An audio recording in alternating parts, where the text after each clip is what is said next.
Mr. Secretary General, I've been reading your statements about expressing your concern about the credibility of the United Nations. Why is there this decline in its credibility, and what can be done to arrest this nosedive? I don't believe that there is a decline in the UN credibility. On the contrary, the UN have been successful in Cambodia, in Angola just a few months ago, in Mozambique, in Haiti, in Salvador. We have certain setbacks in Sarajevo and in Mogadishu, and public opinion pay attention to the setbacks and don't pay enough attention to the successes. Secondly, the UN is not dealing only with peacekeeping operations. Peacekeeping operations represent only 30% of the activities. We held a series of international conferences, very important. Rio, summit meeting about environment. Vienna, another very international conference on human rights. We have Cairo, where we have a very important conference on population and development. A few months ago, we have an important conference where 118 head of state and head of government participate in Copenhagen about social development. We just finished in Beijing an international conference on a problem of women. 40,000 people were there. So how can you talk about a crisis of credibility of the United Nations? And in the next few weeks, we will have here in New York an extraordinary meeting of the General Assembly where 140 head of state and head of government will be there. So on the contrary, I believe that never before the United Nations have such an important role to play. The fact that so many people are criticizing the United Nations is another proof of the new role of the United Nations. Few years ago during the Cold War, nobody was mentioning the United Nations. If you do a content analysis, you will find how many words have been said during the last 4 or 5 years on the United Nations. It means, I agree that you have, after the end of the Cold War and after the intervention of multinational forces in Kuwait, suddenly everybody was under the impression that the United Nations will solve all the problems. And then they discovered that the United Nations cannot solve all the problems. And maybe this is why we have a kind of, after too much credibility, now we have a crisis of credibility. But I believe that this is very momentum and it will change. And we have our ups and downs, it means. Excellency, there is a perception that the United Nations has become an instrument in the hands of some members of the permanent members of the Security Council, and that, in fact, that is what is leading to the decline of the UN's credibility. I agree with you, and my answer is that the other member of the United Nations, unless they will play a greater role, this will continue. The United Nations is an instrument at the disposal of the member states. They may use this instrument or they may not use it. So, in fact, my position is to all the members, we need more democracy within the United Nations system. We need a better democratization. We need democracy among the member states, not only within the member states. So what we are trying to do is to promote the democratization of the international relation, which, by the way, was one of the main ideas of non-alignment when we have the first meeting in 1961 in Belgrade with Nehru, Tito, and Abdel Nasser, the democratization of the international relation. So we are trying to obtain the democratization of the international relation, and the democratization of the international relation through the contribution of the new actors is a way to diminish the fact that few or certain member states are dominating, are using alone the instrument of the United Nations. When you talk of the other greater democratization, Excellency, you obviously have in mind a greater refinement and reform in the UN system. That also, it entails, doesn't it, to some extent? And what do you have in mind? I agree, but I will be the reform is important, but what is more important is the political will of the member state. Just take the case of a state which is now divided and in a completely decomposition, Yugoslavia. Yugoslavia, between the first summit meeting of non-alignment in September 61 in Belgrade until the death of Tito in 81, was playing the role of a superpower, were participating in all the events, playing an essential role, using the United Nations as an instrument. You have another very small country, okay, did something very special. Cuba was doing exactly the same. So I agree that the reform is important, that if you will add more members in the Security Council, this may reinforce the Security Council. But above all, what is important is the political will of the member state to be interested in international affairs. You can be a superpower and not interested in international affairs for constitutional reason, the case of Germany and Japan, or historical reason, or because they are not interested and they have their own internal problem. So what is more important than the reform is the political will of the member state to get involved in international relations. Why India must pay attention to what is going on in Nicaragua or in Honduras or in Salvador? Because India wants to play a role of a global power. So if this political will exists, you can play it, whatever are your position, member of the Security Council or not member of the Security Council. I agree that if you are a member of the Security Council, this will facilitate this role. But the importance is the political will. India initiated this whole issue of the expansion of the Security Council, and that the membership, the permanent membership, has got to be increased. In fact, one of your advisors, Chinmoy Garekhan, he initiated this particular debate. What do you think are India's chances? How do you see India? What is India's place in world affairs? And consistent with that image, what slot are you going to give it in the Security Council, and when? I believe that certainly India, being a great power, playing always a role in international affairs and being interested in international affairs, deserve a seat in the Security Council. Then you will enter in technicalities. Will the new permanent member have the right of veto? Then you will have a distinction between permanent member with the right of veto and permanent member without the right of veto. And what about the countries of Africa who want to be represented? And what about the countries of Latin America? So I believe that it will not be easy to obtain an agreement among the members of the Security Council in favor of a change of the system. I was hoping that this change may happen for the 50th anniversary, but unfortunately I believe it will take a few years of debate before the General Assembly will be able to find a solution to this problem. So until then you don't see any expansion on the agenda? I don't see an expansion of the member of the Security Council in the next few months, let us say. Secretary General, what went wrong with your involvement in Somalia, for instance? I will give you a very simple answer.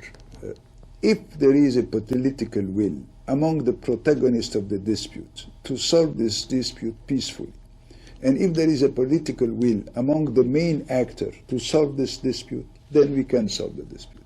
Why have we been successful in Cambodia? Because the foreign actors agree in the Paris conference and the protagonists agree.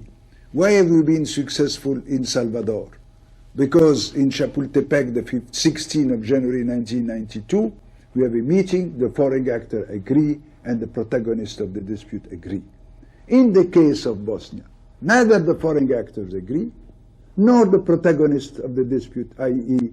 the government of Sarajevo and the Bosnian Serbs, agree. They prefer to settle the dispute through a military confrontation. So we cannot be successful. Like a doctor. The doctor say you have to take these pills every 6 hours. You have to do this diet. You have to walk every day 1 hour. And you don't respect his advice. And then you will say the doctor is a bad doctor. So we cannot solve the dispute unless there is a political will. Our role is to keep peace. In other words, that the political will exists among the three protagonists of the dispute to solve the dispute peacefully, and we are there to help them to implement this ceasefire or this agreement. Why we have been successful, why the peacekeeping forces in the Golan have been successful? Because there is an agreement, both from Syria and Israel, both of them agree that for the time being they want to avoid any military confrontation. This is not the case in Bosnia. This was not the case in Mogadishu. This is the reason why we have not been successful. We cannot be successful unless we have the cooperation of the two protagonists of the disputes. Unless we want to impose peace. It is another operation. It is a peace enforcement. It is what the multinational forces have done in Iraq. This is a completely different operation. And here I will say the United Nations have not the capacity to impose peace, to do a peace enforcement operation. What would you say how would you describe that which is happening in Bosnia today? Is it peace enforcement? In Bosnia that it was... Is it peace enforcement now? No, this is not a peace, this is not bombing of Serbian positions? I agree, but this was not done by the United Nations. The United Nations have not the capacity to do. The United Nations can mandate a regional organization, can mandate a group of countries, do the operation. We give you carte blanche. No more, but we have not the capacity to do a peace enforcement. And the proof is there, that we have to ask the support of the NATO. It is exactly the case in Iraq. We have to ask the support of the multinational forces. When we begin the operation in Haiti, we say we are not able to enter, to use force to land in Haiti. So they have done multinational forces, led by the United States. After 6 months, once they've done the difficult operation, they hand over the operation to the United Nations. So if you are asking to the United Nations to do a peace enforcement, I can say from the beginning, we will not be successful. We have not the capacity to impose peace. We have the capacity to help the protagonist of the dispute, to solve the dispute peacefully. So you state your case so eloquently that one has to accept what you say.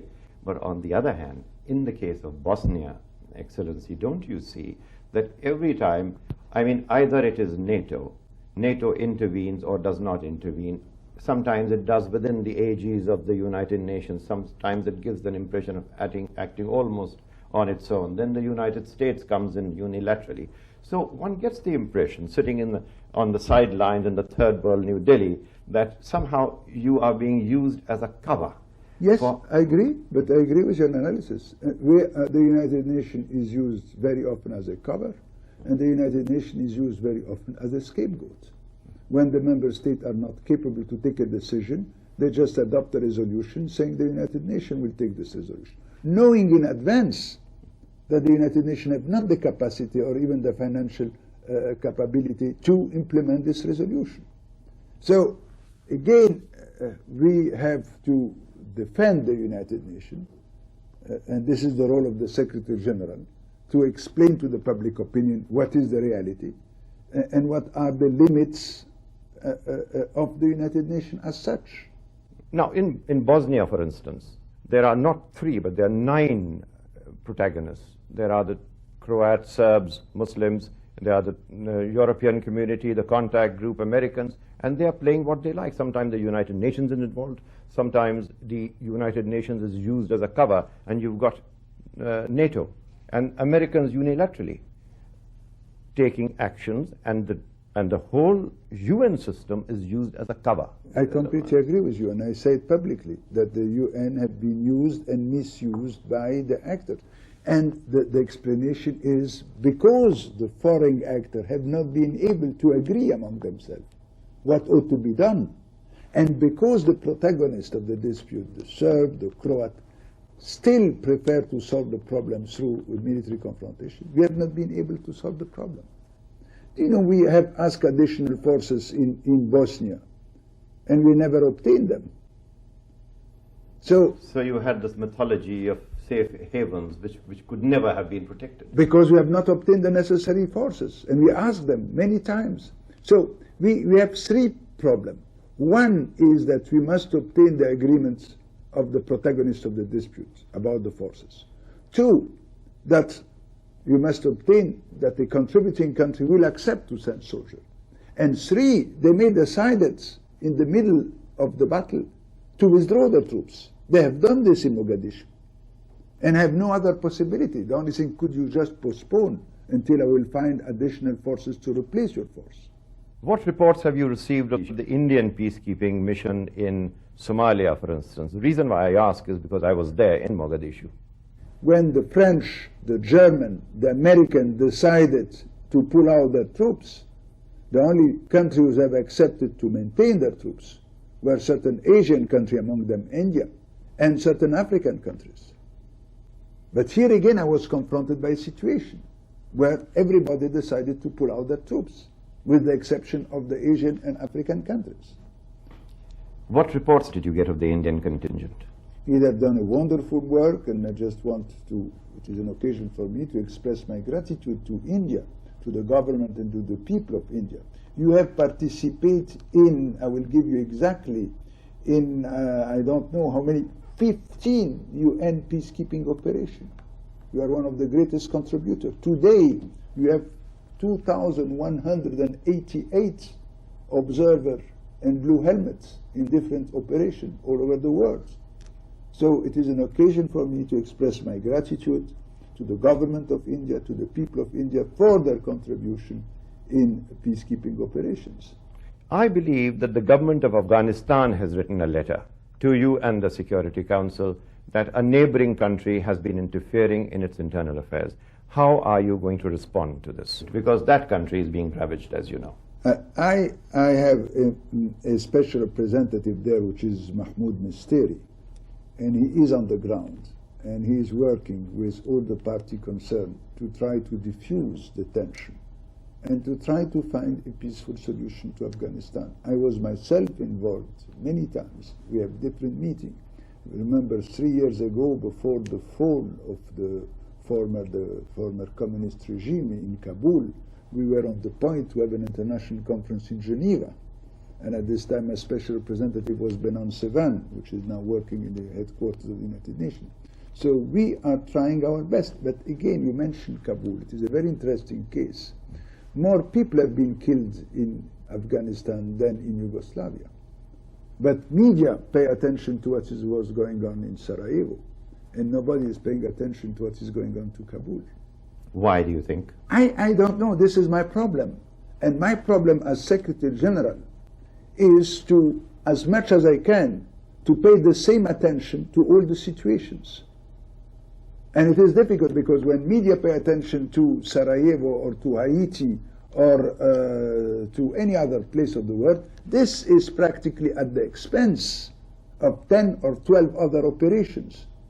So in a certain way, we are not in a good position to defend ourselves or to correct the distortions provoked by the limelights of media on one situation at the expense of the other situation. So I agree with you that this is certainly one of our weaknesses, and this is why you are trying to talk to the new actors, the NGO, the different actors of the civil society, the union, business, so we can obtain from them their support, so that we will, one, defend the goal of our institution, and in the same times try to contain the distortion provoked by, not only by media also, but perceptions and the moods.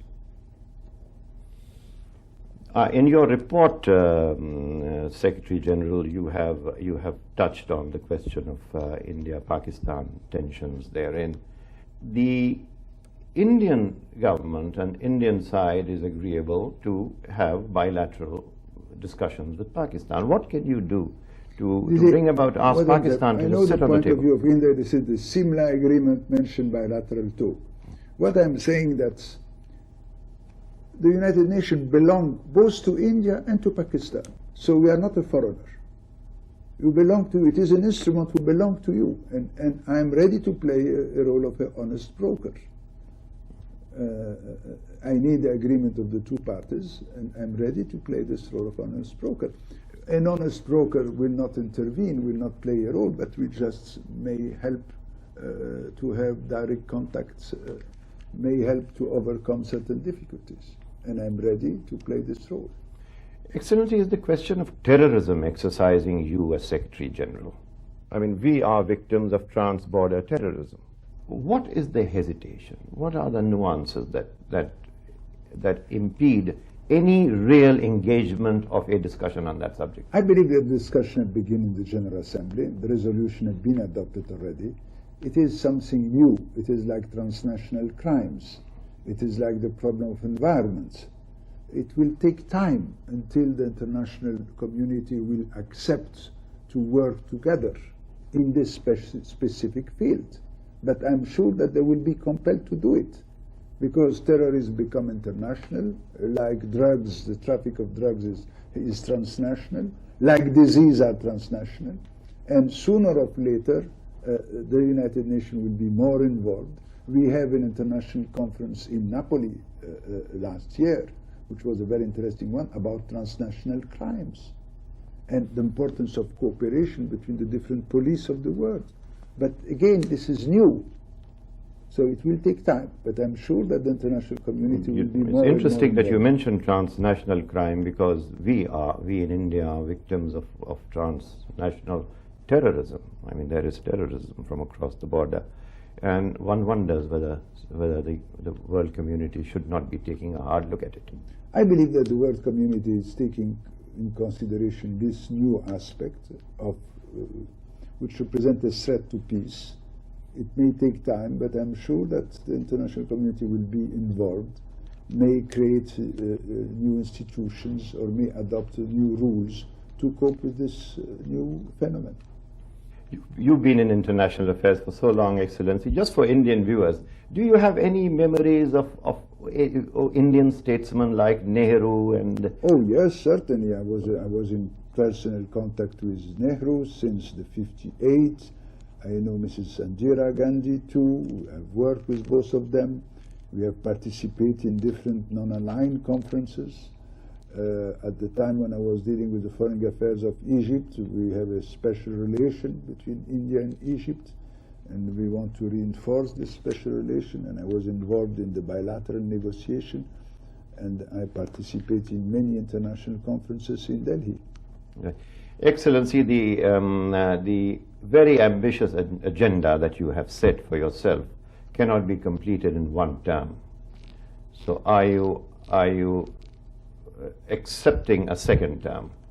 Still have now, we are in September, still have 14 to 15 months to make up my mind. Right. Thank you very much, Thank Excellency. you.